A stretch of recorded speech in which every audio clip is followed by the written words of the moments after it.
Fala aí pessoal, tudo bem com vocês? Voltamos aqui, vamos dar continuidade, né? Às nossas gravações, né? As postagens lá no canal do YouTube, enfim, vamos voltar, mas com a fé de que esse processo, né? Aos poucos ele vai se encerrar, né? Que essa pandemia vai passar e que vamos voltar à normalidade. Mas até lá, vamos continuar aqui nesse modelo, tá bom? Não sei se vocês ouviram aí, se o seu microfone conseguiu captar, né? Barulho de latido de cachorro, tá bom? De vez em quando vai aparecer isso, tá? Então não se assombrem, não se assustem. De vez em quando vocês vão ver aí um barulhinho de cachorro, ou aqui da vizinhança, ou das minhas duas que eu tenho aqui, tá certo? Tem uma que tem um latido interessante, que é um filhotinho que eu tenho, ela late de forma hilária. Dá até vontade de rir quando escuta ela latindo, mas vida que segue. Vamos lá. Nós vamos começar o nosso assunto, né? Aqui na unidade 2 abordando, certo? A Guerra Fria, o que foi a Guerra Fria, né? Lembrando que essa aula aqui é para uma turminha lá do 8º ano, então eu não vou me aprofundar muito, certo? No que foi a Guerra Fria, como se configurou a Guerra Fria. Vou passar aqui informações básicas para que sirvam de base para que no futuro, né, nas turmas futuras, lá no nono e durante o ensino médio, vocês possam agregar mais conhecimento referente a esse conflito, né, que durou aproximadamente aí quase 50 anos, tá bom? Então, vamos lá, vamos dar início, vamos dar sequência aqui à nossa aula, certo? Guerra Fria, aí vocês estão vendo aqui, capitalismo versus socialismo. Toda vez que eu me reportar durante a Guerra Fria que eu falar sobre capitalismo, entre linhas, estou falando dos Estados Unidos. Toda vez que na Guerra Fria eu te falar do socialismo, entre as linhas eu vou estar falando da antiga URSS, hoje atual Rússia, tá ok? Então, vamos lá, vamos dar início, né? Deixa eu sumir primeiramente, tá aqui, tá certo? Tá certo? Vocês vão ficar ouvindo apenas minha voz, porque se eu ficar aqui, eu vou atrapalhar, a minha imagem ela vai atrapalhar os slides, né? Então, por esse motivo, eu vou sumir, tranquilo? A imagem e vai ficar apenas a minha voz.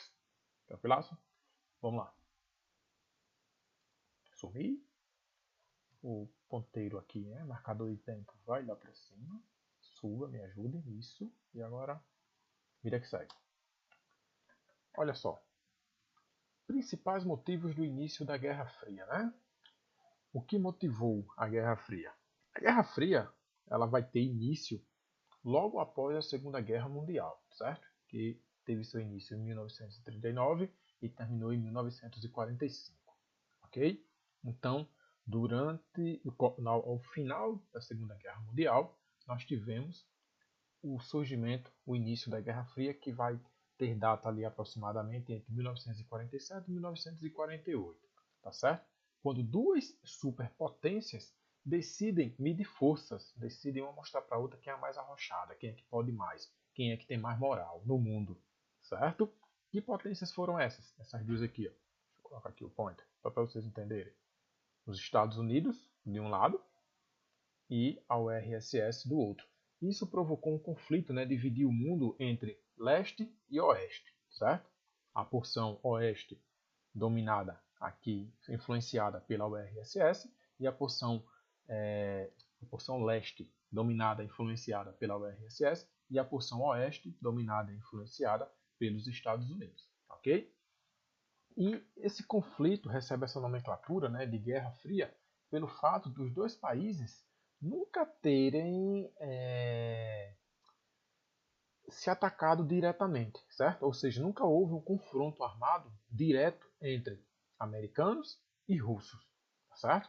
Era mais uma disputa ideológica, uma disputa para tentar impor para o outro quem tinha mais, quem conseguia produzir mais, quem tinha mais capital, quem tinha mais dinheiro, quem influenciava mais o mundo, certo?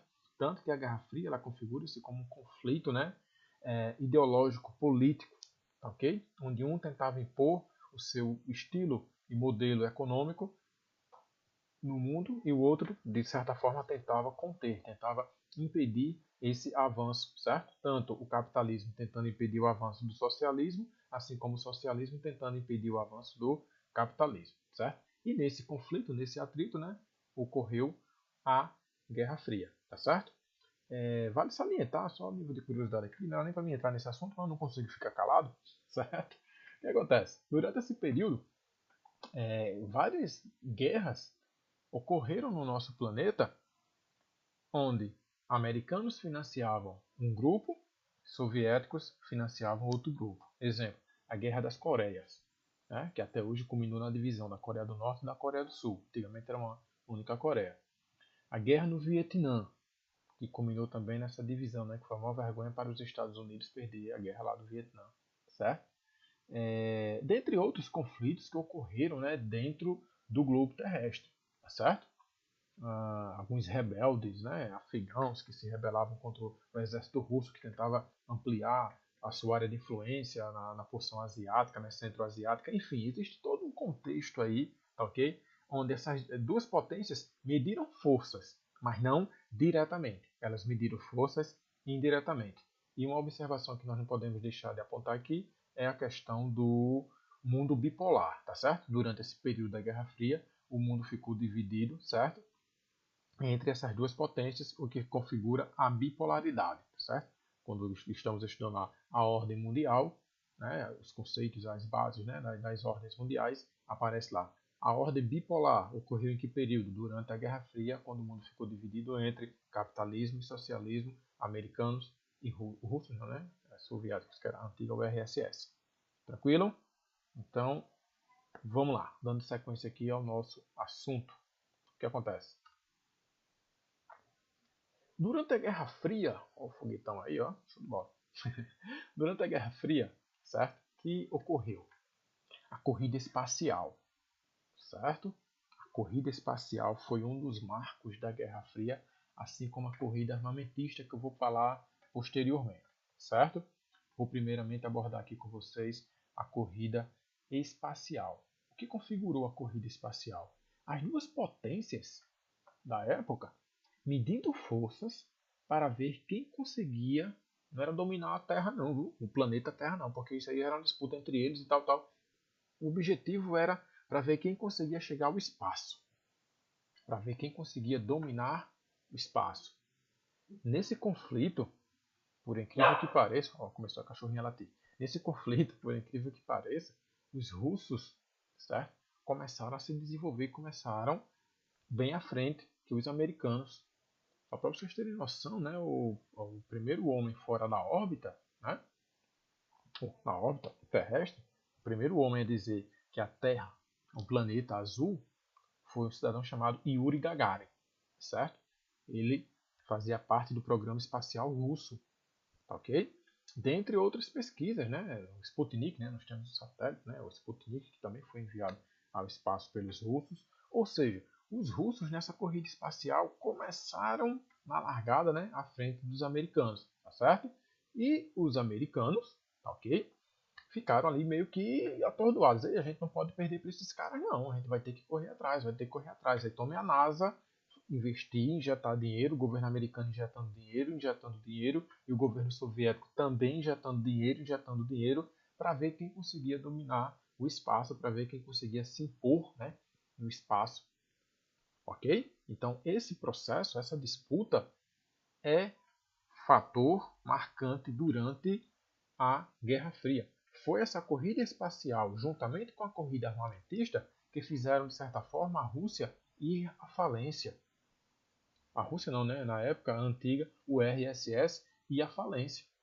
Certo? Então aqui, ó, coloquei um textozinho bem rápido aqui, né? A corrida espacial, iniciada ali no final dos anos 50, exigiu muito dinheiro, eu acabei de falar, né? Tempo de estudo, ó, a pesquisa, né? Quem mais evoluiu nesse processo aí durante a corrida espacial, né? Digamos, a aviação, ela, muitas das tecnologias, muitos dos que os aviões utilizam hoje, foi desenvolvido durante essa corrida espacial, tá certo? Onde muitos estudos, muitas pesquisas foram desenvolvidas, tanto por americanos como por soviéticos, que hoje são utilizadas na aviação comercial, tá certo? E essa disputa ali foi para decidir quem iria dominar a órbita terrestre, tá certo? Aí vem aquela história, o homem chegou à Lua, será como foi a Lua, então por que ele não vai? Essa semana, né, nós podemos observar aí, foi noticiado o tempo todo, né? As sondas conseguindo chegar lá a Marte, né? O robozinho que chegou lá, o Perseverance, né? Perseverance, salvo me engano, né? Meu inglês é altamente mais ou menos matutez, como vocês sabem. Então o que acontece? Esse robozinho lá vai mandar informações, vai trazer informações referentes se já existiu algum tipo de vida em Marte, né, no passado, e se existiu vida, qual foi esse tipo. Ou seja, isso aí é tudo resquícios, né, é avanço, na verdade. Essas conquistas de hoje é resultado das pesquisas que começaram lá nessa corrida espacial durante a década de 50. Tá legal? Esse próximo tópico aqui, ó, vai complementar isso que eu falei, né? Onde o desenvolvimento, né, dessa tecnologia, os avanços dos estudos que ocorreram durante esse período, vai atender ali a aviação hoje, a aviação comercial, assim como o desenvolvimento de armas, tá certo? Mísseis intercontinentais, ou seja, um míssil que vai sair de um continente para chegar a outro. Em 2019, né, agora fugiu o nome lá do presidente lá da Coreia do Norte, Kim Jong-un, se eu não me engano, agora fugiu o nome dele, rapaz, mas ele falou que tinha o objetivo, tinha a intenção, né, de lançar um míssil, tá, para que tinha como chegar nos Estados Unidos. E como assim um míssil intercontinental que vai sair da Ásia, atravessar todo o Pacífico, né, ou fazer um caminho cortando por cima ou seja, os norte-coreanos eles tinham esses cálculos lá, né, para conseguir fazer esses mísseis intercontinentais atingir outras partes do planeta, né, atingir um outro continente. E isso tudo é fruto desta corrida espacial, certo? De toda essa tecnologia, de todo esse desenvolvimento que ocorreu durante essa corrida. Tá legal? Galerinha, eu vou parar por aqui. Vou parar na corrida espacial. No próximo vídeo eu vou estar voltando falando da corrida armamentista. Tá legal? Segura a onda, fica aí que eu volto já. Valeu, tchau, tchau.